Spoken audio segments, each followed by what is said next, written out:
And it made me realize that it's okay to feel proud of how much of an impact it's made because that's how I feel. I feel so happy that I take them. I feel so grateful that they exist. I feel so sad that I didn't start them earlier. And I'm just so excited for the future of my life now that I have these.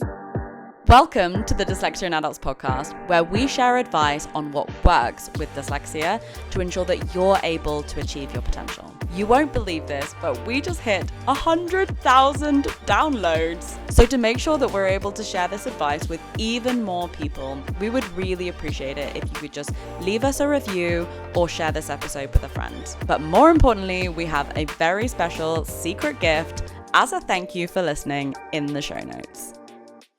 I started dyslexia in adults because I got diagnosed with dyslexia at age 7, and I was trying to figure out how to manage my dyslexia as an adult, hence the name. But then at 28, I realized I also had ADHD, and everything made so much more sense. We've talked a little bit about it here and there across the podcast and all the other ways that we speak to you guys, but now I've started medication for ADHD and my life has changed like I cannot believe. So we wanted to talk about it. Now, this podcast is meant to be my experience only. We are not experts in this subject, and so it is really about sharing the honest and vulnerable reality of my experience with medication. We have done a lot of research to make sure that we can be informative and useful for this episode, but I really want to make sure it's clear that this episode is about my experience only. So, with all of that said and done, we're going to have a little bit of a conversation, Katie and I. Again, it's going to be honest, it's going to be raw about the truth of what it's like working for me pre-meds and post-meds. Why's it got to be all about you, Natalie? So, okay, wait. I also have a very similar story to yours, where I was diagnosed with dyslexia as a kid. I went to college. I was looking for some additional support. It's a long story. And so I went and got a test done to get my dyslexia put down on paper again. And dyslexia didn't show up, but ADHD did. So I have a very similar story to you in that went my whole life thinking it was just dyslexia. And when I finally believed that it was actually ADHD in combination, my world pivoted, mainly when I started learning about it. For this conversation, again, honest, raw, and real, I personally am not medicated. So I have chosen to just live my life wild and free. And I control my ADHD in other ways, which we'll talk about in a minute. But Natalie, I want to talk to you about why you decided to get on meds. Like what was the journey from I think I have ADHD to I'm getting on meds? Like what was the path there? I never thought I would be here. I never thought I would take meds. It didn't even cross my mind when I realized I had ADHD to consider taking medication. So I'm really surprised that I'm in this situation and the extent to which I'm loving it. My kind of British lens of medication is that it's overprescribed, that it's for people who are like really struggling to kind of sit down and pay attention. And I guess I also felt like it was going to really change me. It was going to kind of dull me. I think I'd heard kind of generally people say that it made them feel like the good things about being neurodiverse were kind of dampened, and then they were just left with this kind of really intense work drive. And that just sounded really dull to me because if you've ever heard me talk about being neurodiverse, I love it. I love the ideas. I love the person it makes me. I love everything about it. So it's a real 180 to both be on meds and to now be loving it. Again, the whole point of this podcast is to be really raw and honest, and I am gonna kind of go straight in. So I thought I was fine.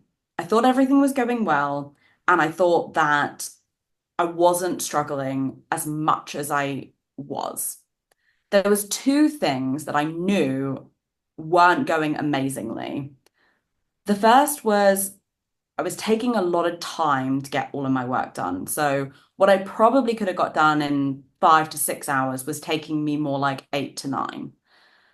It The other thing that I found really difficult is I was having to rely on the team a lot to get things done. So I could kick things off, I could get things started, I could use my ideas, and then I would have to hand it over to you, Katie, or to maybe some of our other employees to finalize things and get things done.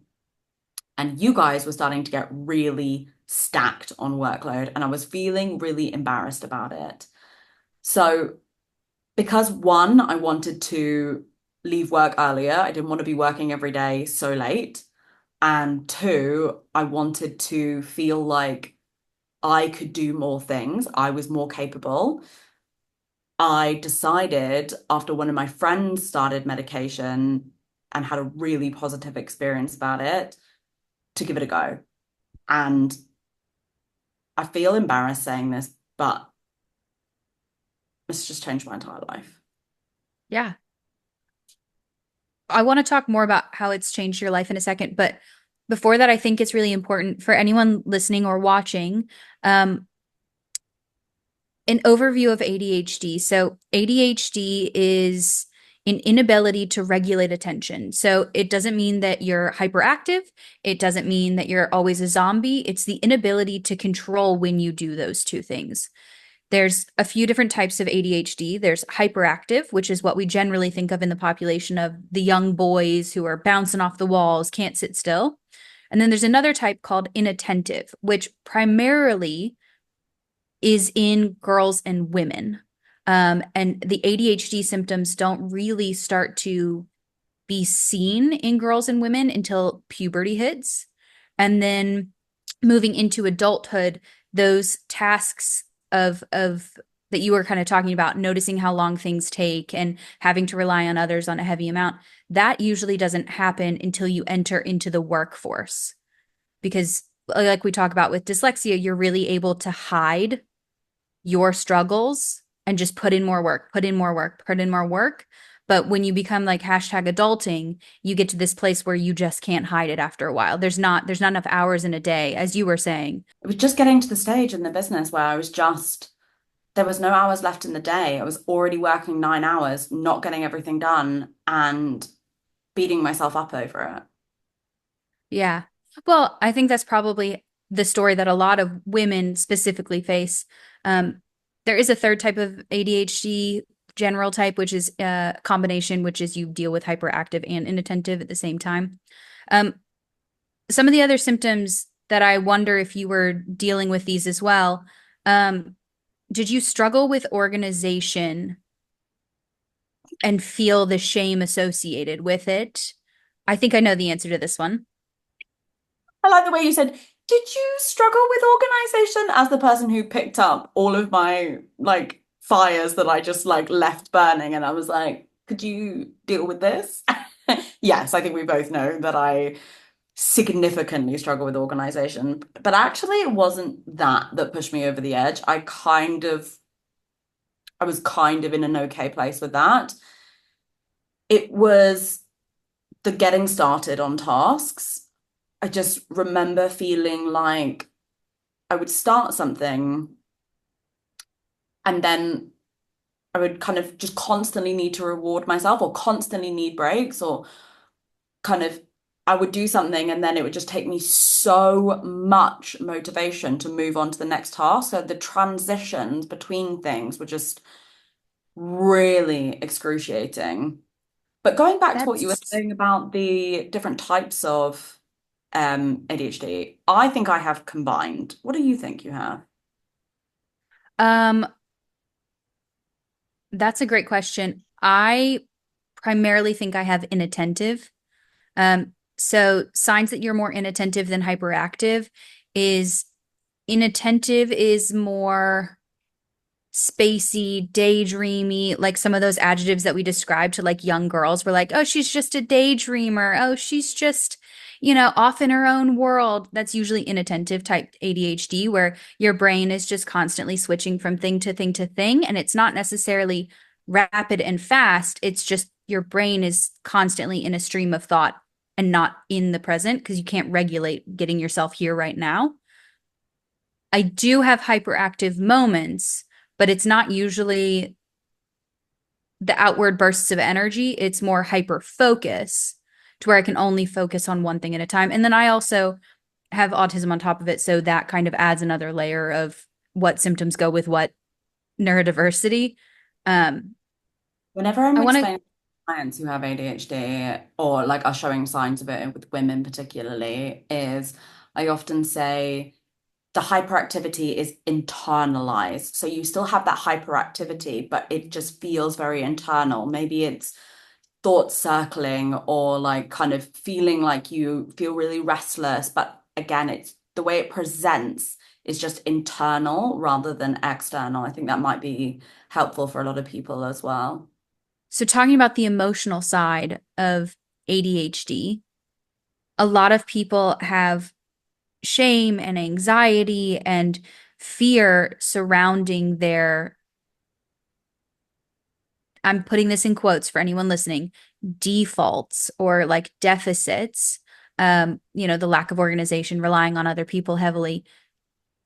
Do you feel like any of that shame has been replaced with shame for having to rely on something like a medication? And if someone out there is listening and they're like, well, I would rather be quietly afraid of being found out than take meds, what would you tell them? Like, what's the shame kind of factor for you now?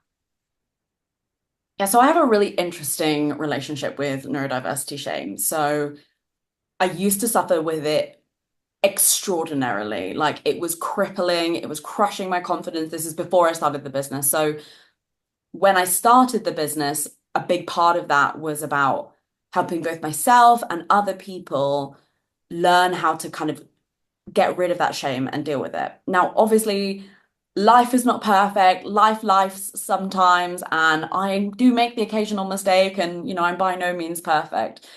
So I've done a lot of work to learn systems to let go of a lot of that shame. But on the other hand, I run a neurodiversity business. I run a business helping people with these challenges. So sometimes when I make a mistake or there's a challenge or something doesn't quite go right, my strategies and systems are being like, okay, cut yourself some slack. This is not the end of the world. Work.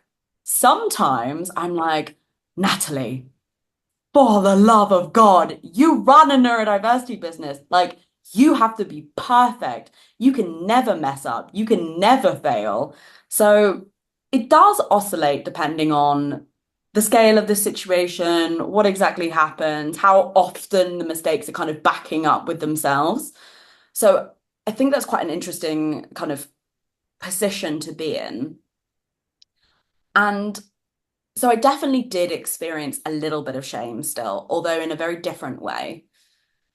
But the shame of the medication is currently this shame around my mistake of how I felt about it. And also, I just feel really worried that I'm doing the wrong thing by sharing such a positive experience. So, one of the books that we both read as a way of trying to understand this topic is a very famous book, which is on Spotify if you have premium, the Women with Attention Deficit Disorder. And there's a whole chapter on medication that's done really well. And one of the things she said is we wouldn't feel embarrassed about raving about glasses. If you have eyesight difficulties and someone gave you glasses for the first time, you wouldn't be sat there thinking, oh, like, I don't want to kind of tell too many people about how much it's helped, or, I don't want to admit the truth that it really worked. No, we would just rave about how amazing glasses are that I can see for the first time. And that actually really helped me come to terms with a lot of what I've been feeling, which is, should I be telling people how much this has helped? Should I should I really shout about this from the rooftops? And it made me realize that it's okay to feel proud of how much of an impact it's made because that's how I feel. I feel so happy that I take them. I feel so grateful that they exist. I feel so sad that I didn't start them earlier. And I'm just like, I'm just so excited for the future of my life now that I have these. Like I can't express the joy I feel about my future now that I have these. I don't feel any shame about taking them. The only shame I feel is about saying all of this in a public platform. I never, I know you as like a friend and a person, so I always forget that you have to go online and tell people everything about your life. Um, so I've never thought about that perspective. Like for the average human being, you might tell your partner, you might tell your parents, you might tell your friends, but you're not going to tell your boss, hey, I got ADHD medication, so I'll be more productive now. Like, I never thought about like that, that you don't actually have to tell anyone. It's probably that same mentality we have with dyslexia of you don't have to tell everyone that you're dyslexic. Um, so that's really interesting. I've never thought about it that way. I I'm don't glad care. that you're sharing your story. Oh, thank you. I don't care in the slightest. I would literally scream it from the rooftops. My life has been changed forever, and this is the best thing that's ever happened to me. I'm not ashamed in the slightest. I am nervous about the truth of how I feel about it. And I'm also really aware that some people will not have the same experience. I'm lucky that it's worked for me. The side effects are extremely minimal. They are there and they do exist, but they are a price extremely worth paying. Okay. So when we talk to general people, again, we are not giving medical advice. We are not giving any kind of advice, but this is more our life experience and the things that we've kind of collected as knowledge along the way. There are a few different types of medications. So there's fast acting, there's like a midterm, there's an everyday, there's an like so there's different types of medications, and then there's medications that aren't even necessarily labeled for ADHD that can help ADHD. Um, I know we want to point people to the book that we both have like read and gone through, and we'll make sure to include a link to the book down in the show notes below or in the YouTube video below. Um, she talks about it in detail, but what was your choice in type of med, and why did you choose that specific type? Yeah, so again, really interesting. So my first feeling when I was going in is I don't want to be on these all the time. I want them for just specific circumstances and because I felt like they were going to change me. And so I didn't want to be changed. I really do like the way that I am. I'm perfectly happy with the reality of what it feels like to be neurodiverse. So I was really insistent that I wanted the 4 hour Ritalin short acting kind of option. But she pushed back really heavily, being like, I really think you might get on better with the long acting ones. And again, my first reaction was, I don't want to be on these all the time. I don't want to be kind of reliant on this. I don't want to be changed. I just need them for deep focus work that I regularly have to do in the business. And I know when I have to do them. And I just want to do that. Now, I have recently transferred onto the longer acting ones. Again, I'm not taking them every day, because again, I just do feel a bit dubious as a person. That feeling of like I don't want to be on them every day still feels really strong for me. But the longer acting ones do mean you get that consistency of being able to kind of initiate tasks and stay focused on things. And what a lot of people come to me with, which is exactly what I experienced, is what you were saying before of that situation where you kind of run out of ways to hide, of like ways to kind of you run out of rope sometimes. I was so busy, I was so overworked, I was so stressed. I just didn't have any more hours in the day. I couldn't give any more. And this has given me back so much time that I can do more and I can finish work earlier. And I guess that's a question for you. Like you've seen me on the meds and off the meds. Do you notice a difference in me? Oh, that is a good question. Yes, I do notice a difference in you. And speaking candidly, it's been a really hard transition. Yes, I know. I think let's dive into this topic. Yeah, so transition wise, just so everyone is kind of aware as to how the company has run up into this point, Natalie is very much the head of everything. She's the ideation. She is the thought leader on 96% of what we do.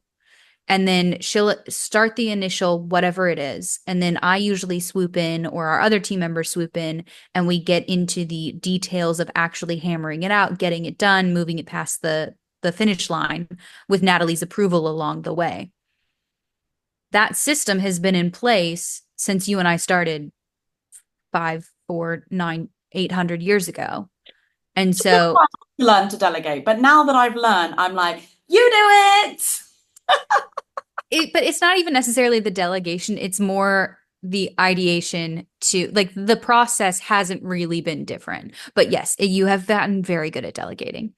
So with that said, the sudden transition to you being able to complete your work has been very confusing and off-putting because I will fully expect to pick up the pieces of something and then you finish it. And now I have to be like very confused. It's what do I need to do?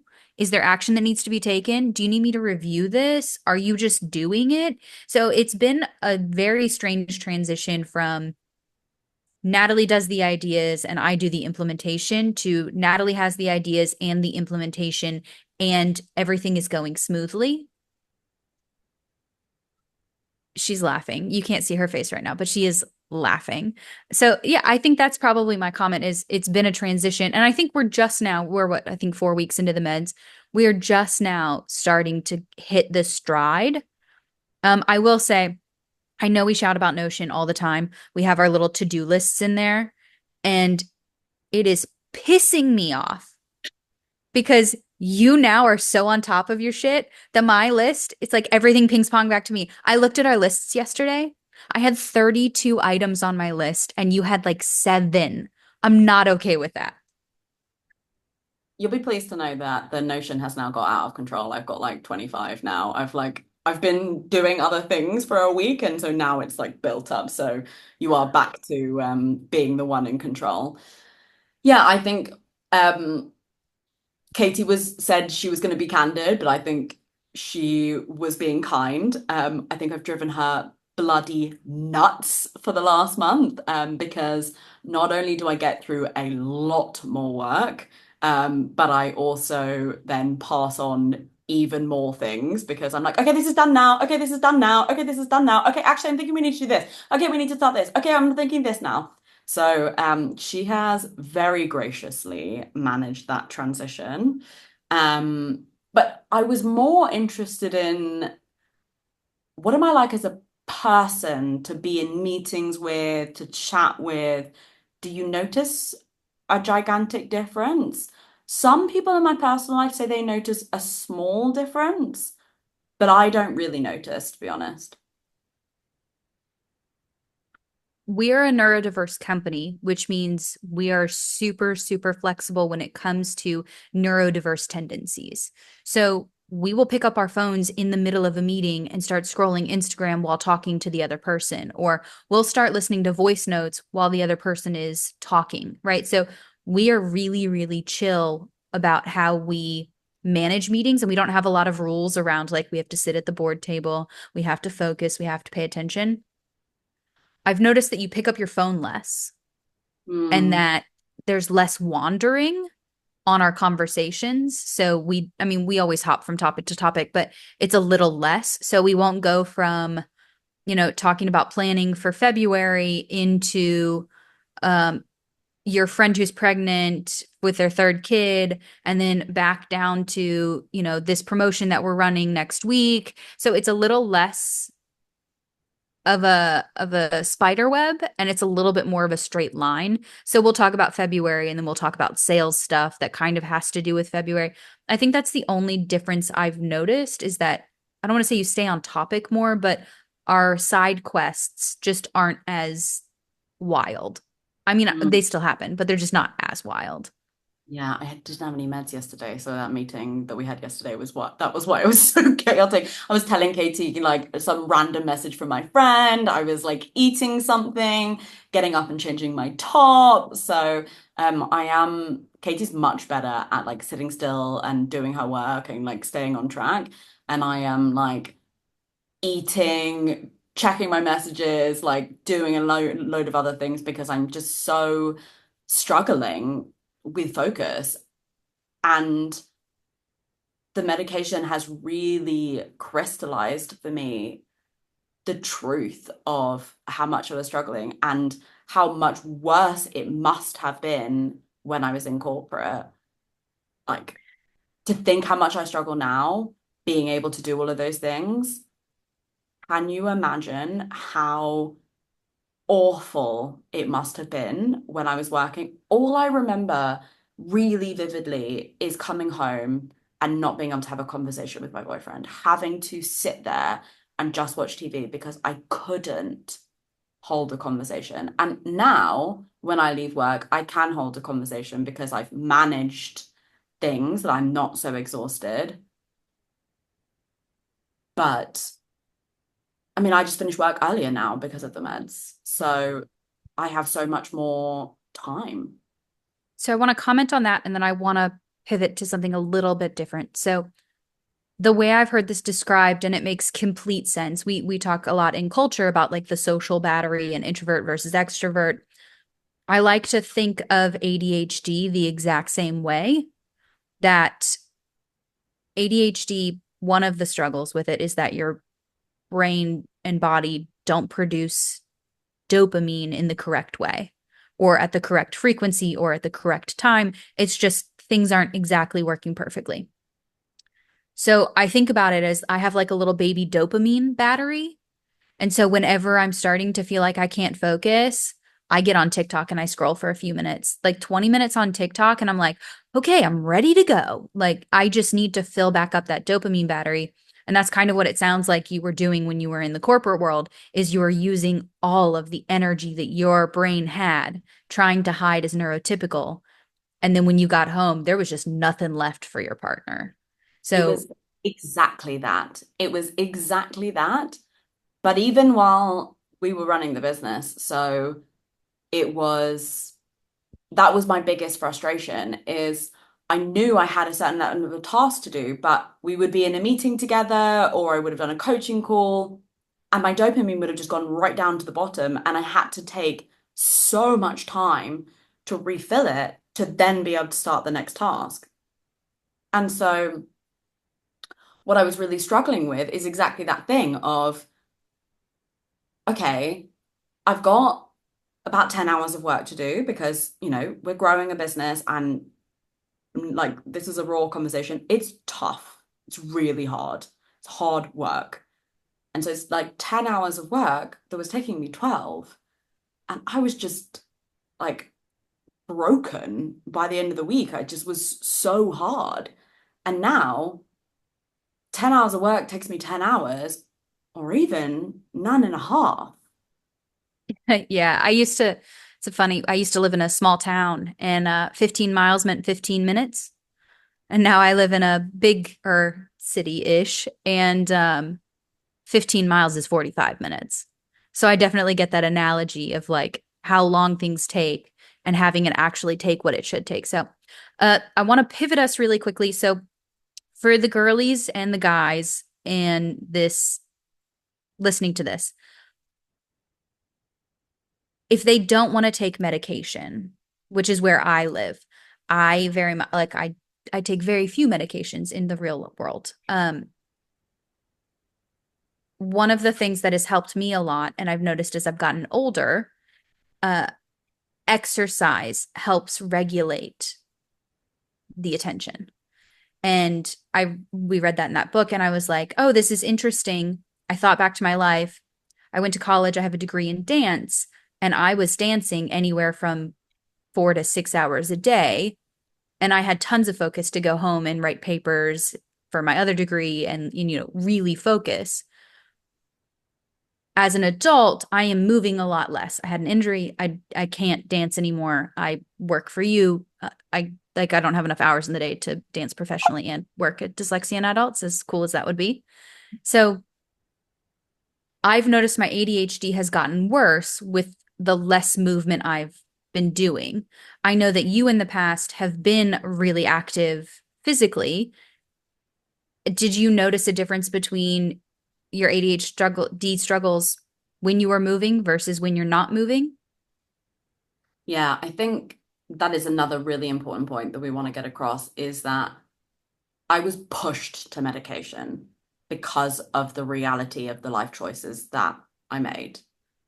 Now, I could go back to a different set of circumstances. We could scale back our aspirations for the business. We could hire extra staff. There's lots of other choices I could have taken that wasn't medication. So, You could it, get a new hip. yeah, yeah, for anyone that doesn't understand that joke, I absolutely buggered my hip in the pandemic and so can't run anymore. Um so there are lots of choices that aren't medication. Medication makes sense for me because I want to follow certain things and do certain things that have kind of pushed me to quite an extreme workload that did mean medication was the right option for me. And I think we both can agree that I struggle a lot more with focus than you do. Like a lot more. Yeah, I think you struggle in a different way. Again, I sit a little bit more in that inattentive. So I've gotten really good over the years, again, at hiding it. So we can be recording this podcast. I can hear the first thing you say. I can move on to the three other things that I have to do later today. And then I can pop back in at the tail end of when you're talking and surmise what you've said in the whole section. Not that I've done that, or maybe I have. But so I think part of it's just hiding it for me. I have the ability to hide it because of the type of ADHD that I think I struggle with more so than hyperactivity. Yes, okay, fair. Um, so I think medication made sense despite all of those things for Mhm. me for those reasons. I don't think exercise was the one that like transformed for me. The thing that truly changed my life with ADHD for me is how we handle deadlines and being really strict about either kind of doing things together if they need to get done or deadlines. That the two knowledge on those two things, honestly, I think would mean that in another life with another set of circumstances, I would not be taking medication.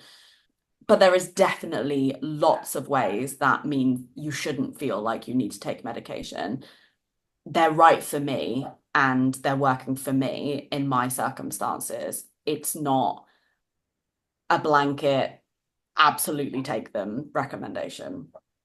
Outside of individuals who don't want to take medication or aren't ready for that step yet, what are some of the downsides to taking medication? Not to scare anyone, but more of what's your experience been with getting on, using the meds, and then having them taper off because you're on the middle range ones. I definitely have had side effects that have been tricky. And it's always so hard. You're like, is that side effect or is that just me today? So I have had more headaches than I feel like I normally would. But then I think to myself, am I drinking enough? Um, and they also say irritability can be a bit of a side effect. And there has been a few moments when you it's when you wear off that you can get a bit irritable. And there has been a few moments where I've been wearing off and I thought, oh, I'm just a little bit grouchy.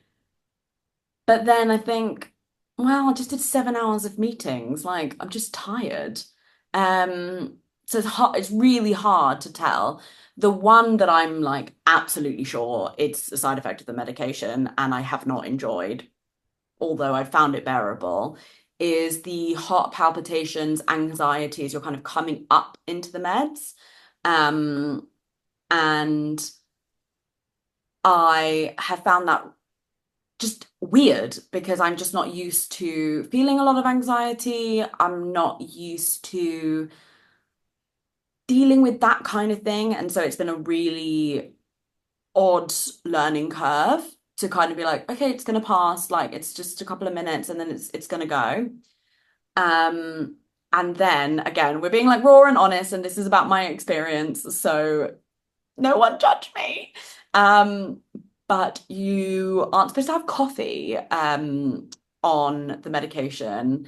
And my lovely housemate keeps forgetting and keeps buying me coffee. And so I have the coffee and then have extreme heart palpitations and like quite bad like stress, like anxiety level stress. And I've just got to not have coffee. Like, I've just got to learn. But I just love coffee and I love having it. And it's so kind of her to get it.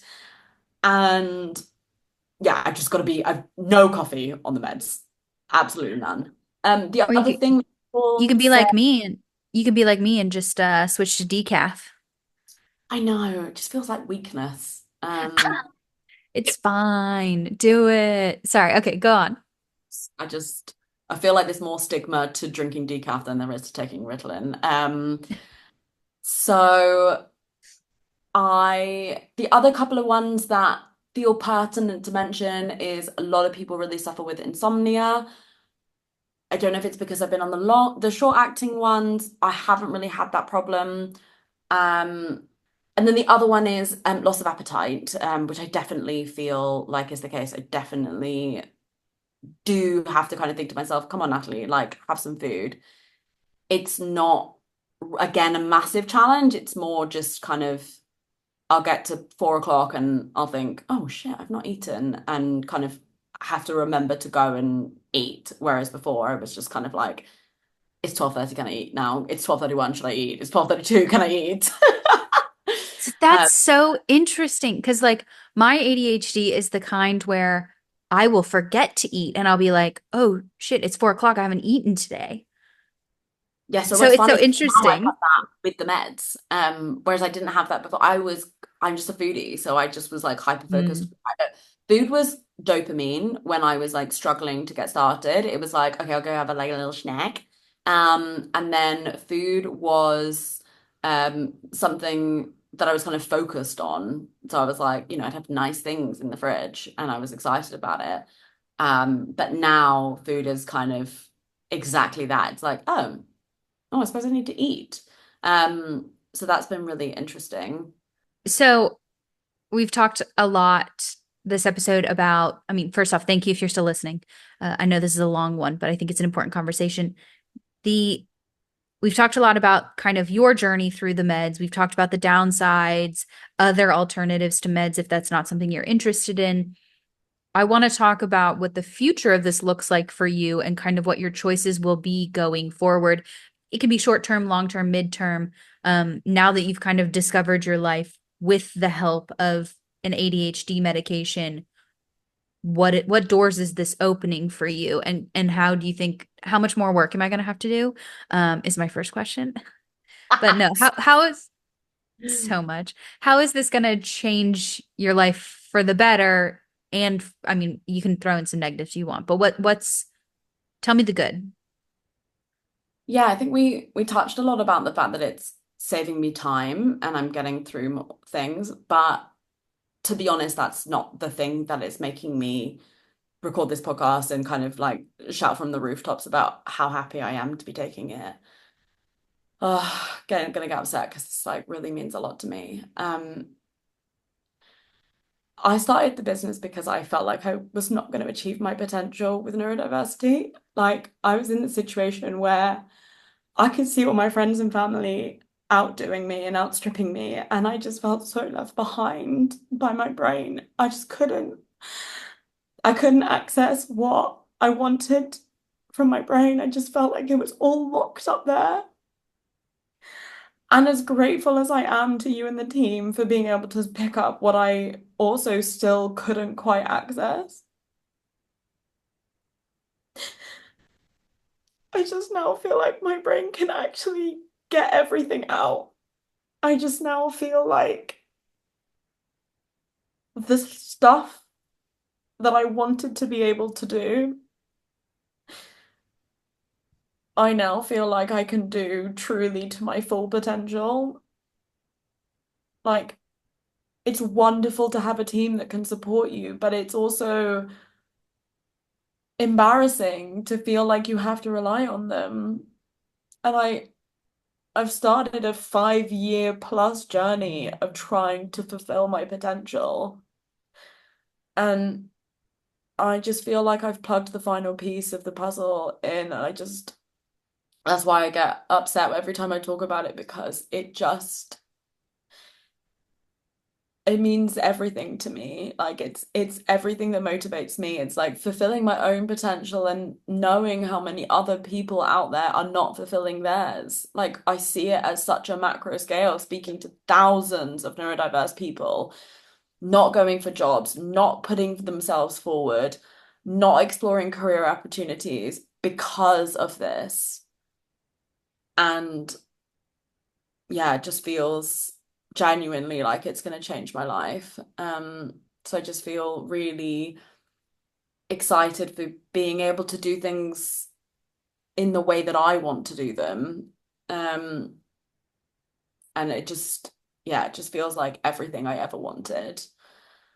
And I'm just so grateful. I'm so sad that I didn't do it sooner. Like I'm so, so sad. Um, I think about like how much potential I wasted, and I'm only 32. Like I've got so much time, but yeah, what could I have It, done? it sounds like this is the thing that has allowed you to unlock your genius, that has allowed you to fully access the unique thinking that your dyslexia brings and your ability to see things in a way that others don't. It feels like, and as your team member, it feels like a lot of what I've seen in the transition for the positive is I no longer am having to interpret Natalie, and you can go from your brain to the notion task clearly and easily and with the detail and clarity that is needed. Whereas a lot of times in the past, I felt like I was having to take what was in your brain and translate it for the rest of the team or to be outward facing. So I see a real result in exactly what you were talking about, this idea that you can fully do things to the level of capability that you've always known you were capable of. I Yeah. see it. It's been incredible. I know we've talked a lot about like the negatives and the silly jokes about being nightmares with for each other, but it really has been incredible. And I think it's going to do amazing things for this company and for the community and for the neurodiverse world at large. Just having someone who's open and honest like this. I we hear a lot about people who are celebrities. We don't hear a lot about real people living everyday lives and the impact it has. So thank you for sharing. This has been a great combo. I feel like we always talk about how neurodiversity is a journey, not a destination. And when we did our access to work claim, I felt like I'd reached the end of the destination. I was like, okay, I'm set now. Like I have everything I need. And now with the meds, I'm like, no, seriously, I actually feel like I've reached the end of the journey. Like I know I haven't. I know there's more to unlock, but it really feels like this is the final piece of the puzzle. It's not. It's not going to be the final piece of the puzzle at all. But I know exactly what you're talking about. It's that skill up. It's if you play video games, it's that level up moment where, you defeat the boss and you get the awesome sword. So, anything else you want to leave our audience with? I know I'm the one closing it out today, which is unique and different, but anything else you want to close out with or any last minute thoughts? I know this, again, episode is a little long, but I think it's worth it. No, thank you so much, everyone, for listening to this. And I hope you found my story interesting. And we will definitely be continuing to update on everything ADHD meds. Thank you for listening to this week's episode of the Dyslexia in Adults podcast. Whether or not this is your first listen or your 100th, I am so grateful that you decided to entrust me with this challenge. If you enjoyed this week's episode, I would really appreciate it if you could review and subscribe to the podcast because it really helps us to reach more people.